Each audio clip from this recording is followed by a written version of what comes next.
उत्तर प्रदेश के रायबरेली जनपद का सरेनी ब्राह्मण हत्याकांड लगातार चर्चा का विषय बना हुआ है। वो डिमांड कर रहे हैं कि पैसे दे के केस को सुलटा दीजिए। जिन लोगों पर आरोप लगे उनके द्वारा भी प्रेस कॉन्फ्रेंस कर ये बात कही जा रही है कि हम निर्दोष हैं, ऐसे मारने की धमकियां दी जा रही हैं। इस मामले को दबा दो अन्यथा तुम्हारे लिए अच्छा नहीं होगा।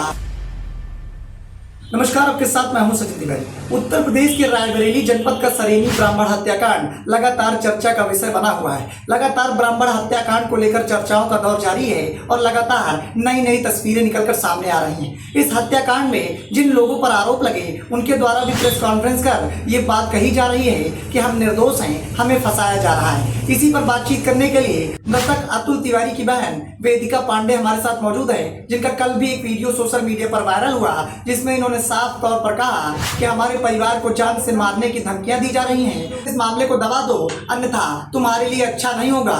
इसी पर बातचीत करेंगे और जानने की कोशिश करेंगे कि क्या हकीकत है। क्या कुछ कहना चाहेंगी? जिस तरीके से हफ्तों का वक्त बीत गया है, सरेनी ब्राह्मण हत्याकांड में जिस तरीके की तस्वीरें निकलकर सामने आ रही हैं, जिस तरीके से जो रवैया निकलकर सामने आ रहा है, कल भी आपका एक वीडियो वायरल हुआ जिसमें साफ तौर पर कहा आपने कि हमें धमकियां दी जा रही हैं। क्या कुछ पूरा मसला है, जरा बताएं।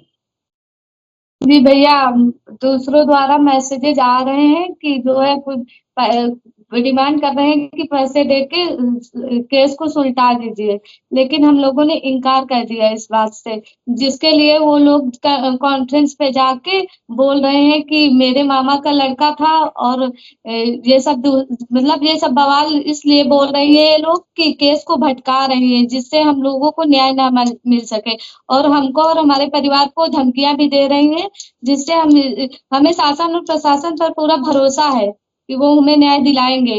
और जो है अगर जो हमारे और परिवार में और किसी रिश्तेदार को कुछ होता है तो इसके जिम्मेदार यही लोग होंगे। किस तरीके की धमकियां दी जा रही हैं और क्या डिमांड रखी जा रही है, क्या कुछ कहा जा रहा है?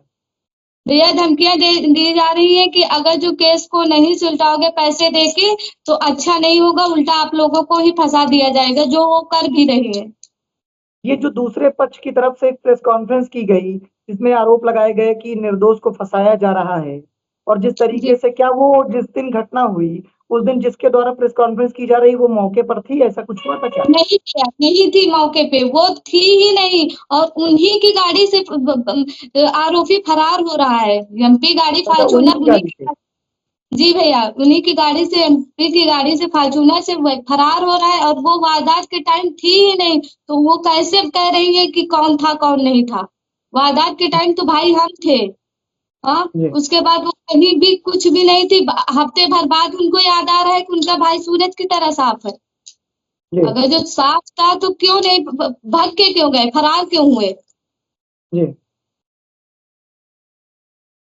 क्या चाहती हैं आप लोग? जिस तरीके से लगातार न्याय के लिए आप लोग भटक रहे हैं, हफ्तों से ये जंग चल रही है, क्या कुछ कहना चाहेंगे? भैया, हम यही चाह रहे हैं कि हमें न्याय चाहिए। जो दो लोग अभी भी फरार हैं उन दोनों को पकड़ा जाए, बस हम यही कह रहे हैं और हमें बस न्याय चाहिए और कुछ नहीं चाहिए। क्या प्रशासन के द्वारा ऐसी कोई व्यवस्था की गई है आपके घर परिवार की सुरक्षा के लिए? कोई सिपाही नहीं वगैरह या कुछ? नहीं नहीं नहीं, कोई सुरक्षा नहीं है। हत्याकांड के बाद से ऐसी कोई व्यवस्था नहीं हुई अभी तक?